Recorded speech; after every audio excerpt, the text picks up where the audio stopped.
The question of life after death has filled humanity with intrigue and astonishment for a very long time. Neither existing belief system nor huge leaps in science have settled the matter. So, what exactly happens after death?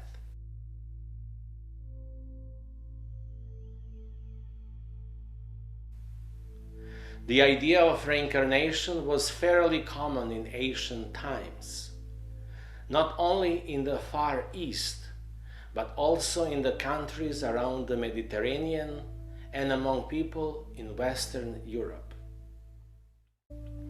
But for many centuries after that, the concept of reincarnation went underground in the West because it was risky and sometimes even dangerous. Written comments on this subject were therefore often presented only in a veiled form. For many seekers of liberation, reincarnation is the last straw to which they can still cling. People think, if I am unable to attain rebirth in the liberating sense, then at least I still have the possibility of rebirth in the horizontal sense. I will return to this vale of tears and see what happens next. And for many people, this apparent comfort of reincarnation process serves almost as some kind of life insurance. So what is reincarnation? The fact often mentioned in books on this topic is that part of ourselves we are accustomed calling the I is gradually dissolved after death until nothing remains, while an internal part, sometimes also called the microcosm, continues to exist, undergoing numerous reincarnations. However, this still somehow fails to make an impact, and as a result, we still tend to think in terms of my reincarnation, my next life, my past life, and so on. We know that life cannot be maintained indefinitely because of an imbalance in the process of metabolism. Death is caused by a disharmonious metabolic process in which the renewal of cells does not keep pace with their depletion. The human organism normally renews itself within a period of 7 years, but in the long run, this proves to be too slow as there is more use than replenishment of forces, more wear than renewal. True, it is possible to prolong human life somewhat, but death is inescapable. The repeated immersion in death shows that the great lesson we must learn has not yet been learned, and that we have not yet begun the process of regeneration. And that lesson must be learned here, because it is here that gives us a complete threefold personality as regards to consciousness, soul, and body. And it is in this condition that the new body, the heavenly body, has to be built. And we know that we cannot, by our own power, construct that new body. We must build it in the power of the universal spirit, which manifests itself in the spirit spark in our heart. For that is the only contact with our original state of being. This means that spirit must manifest itself in us, in our divine, immortal human form. and consequently, that means a change of our personality. Our old body must die, the new one must be born. To begin then, here is an outline for concept of reincarnation. We live only once. After death, our life's flame is gradually extinguished after a longer or shorter period of time. Not a glimmer of it will ever be found again. At this moment, we are living souls, not in the eternal sense, but only in the sense of space and time. Our personality dies, and so does our mortal soul. The universal doctrine and the facts leave no room for doubt in this respect. This leads to the conclusion that it is in this life that we must decide about life and death. If we don't do so now, another soul vivified in our microcosm will have to do so perhaps in a few thousand years' time. But that other soul will certainly not be you or me. We must clearly understand that the microcosm is immortal. Its existence, in essence, remains unaffected for the most part. The microcosm is eternal, although subject to countless changes, and the earthly I being has only a temporal existence. Part of this material being dies in the material sphere, while the other part evaporates in the reflection sphere. Therefore, the being that says I perishes completely and nothing remains of it. The original human being is bound to an entirely earthly personality, which enables expression in the dialectical material world. He is and remains of this nature and shares its transitory character in the uninterrupted death and decay of all that comes into being. Therefore, this personality is also mortal. It may not and cannot maintain itself. For the time being, we possess the old temple with all its limitations, sorrows, and afflictions as the only medium through which we will or we are able to maintain ourselves in the all manifestation. We will have to drink the cup of our dialectical human state to the last drop. New personality is built within the old, within the dialectical personality. Sometimes it is called the heavenly body, sometimes the true new man, the man in the sense of the complete being. And only those who possess such a reconstructed personality are eligible for initiation. Therefore, the old body is just the instrument with which the immortal body has to be built, and the process of regeneration has to begin where the process of demolition took place. That is why the human being, as a microcosm, is bound to the wheel. That is why death is always followed by the manifestation of a new personality. And that is why every manifestation of a new personality creates a new chance of liberation for the microcosm.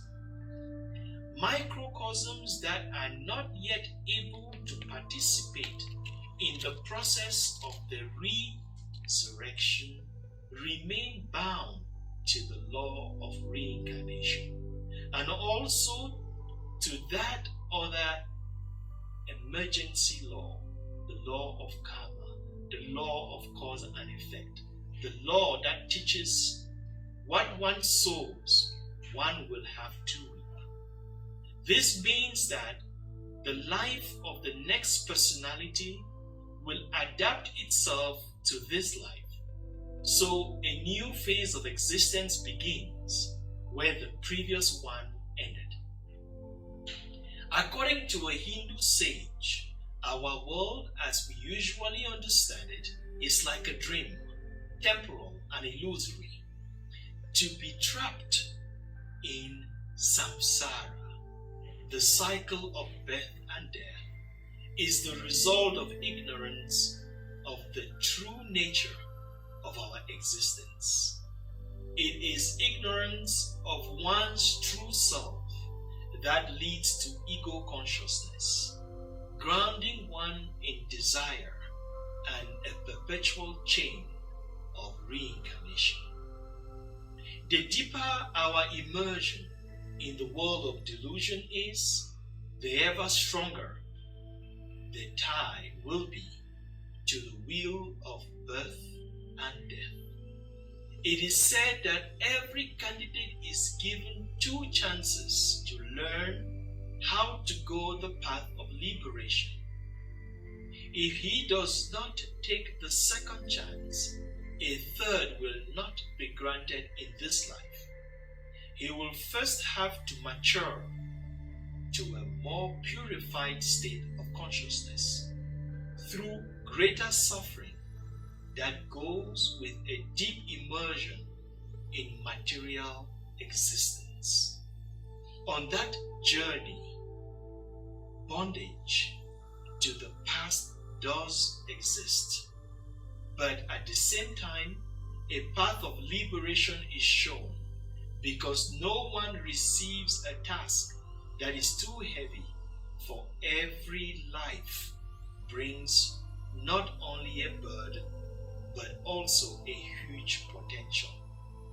And even though the past cannot be revoked, the law of karma keeps open the possibility of using the present, using it in the right way.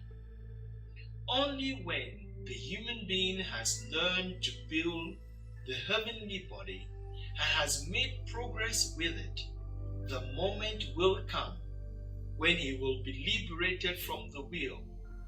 Then his death will be a resurrection into the divine order, and certainly not an arrival in the other sphere of the dialectical stratum. Such a transmutation of the body can be so complete that there is in fact no longer any question of death. In that process, our I being, our self, our consciousness, according to this nature, will have to descend from its throne. It will have to yield to a new consciousness, a new universal consciousness, a cosmic consciousness. Our I, which we worship, honor, and serve as a king, our I, which in reality is not a consciousness at all, but only an instinct of self-preservation, this I must make way for our personality. Not a single trace of the dialectical consciousness can be preserved on this path. So, in practical terms, a mortal soul is connected at birth with an emptied microcosm. Newborn mortal souls do not come from the invisible planes of life, and they are not one with the microcosm. They are purely material products of 2 material parents. At birth, the mortal and the immortal then become a unity. This unity may be temporary or it may be eternal, depending on experience and the extent to which the two entities understand each other. If it is temporary, the moment will come when the unity is dissolved again. The mortal part will fall away like a dry leaf, and the immortal part, emptied out and often heavily damaged yet again, will be left behind, stranded. However, if the unity becomes everlasting, the mortal soul being gives itself, unites itself with the soul being latent in the center of the microcosm, with the rose heart, with the spirit spark. These two, having become one, are then forged into a triunity with the third soul nucleus present in the microcosm. The resultant entity, united as to soul state and as to its entire state of being, then proceeds to transfiguration, proceeds to return to the original domain, to the original glory. That is the only way how mortal soul and its personality can be molded into a being of eternity, the only way of leading the fallen microcosms back to the divine.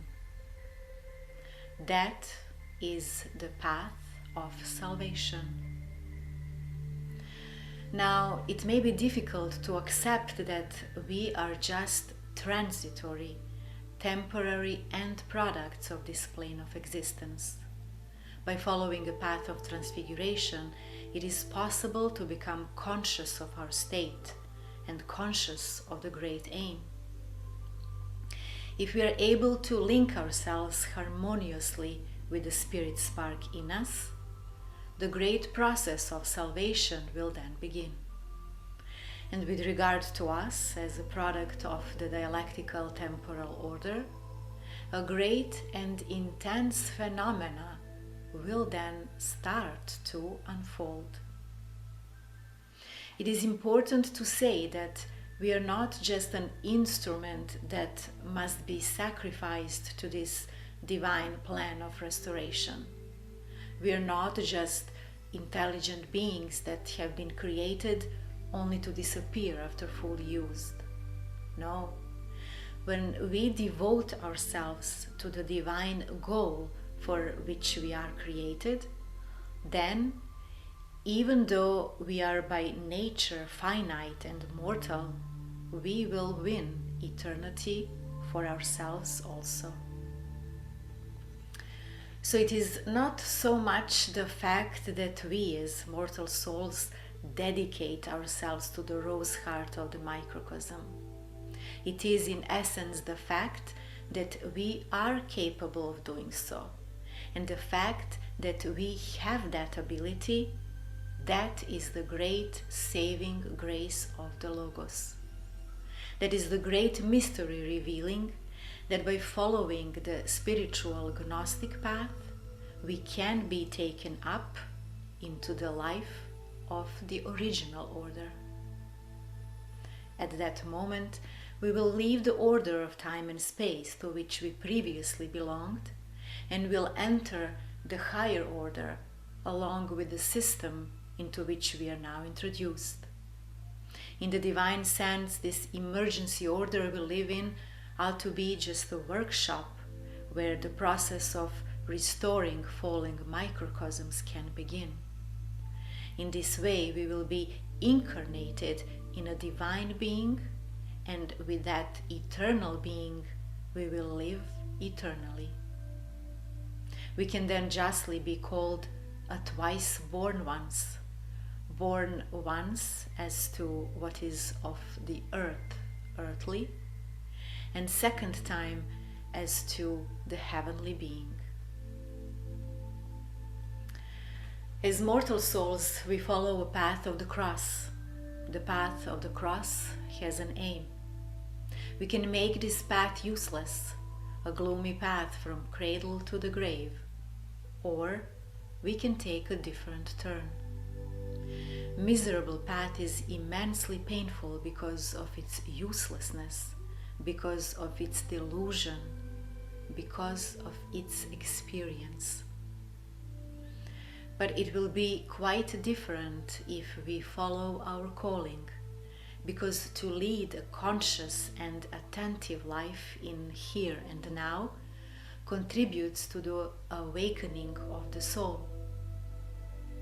The spiritual journey does not consist of arriving at a new destination where a person obtains what he did not have or becomes what he is not.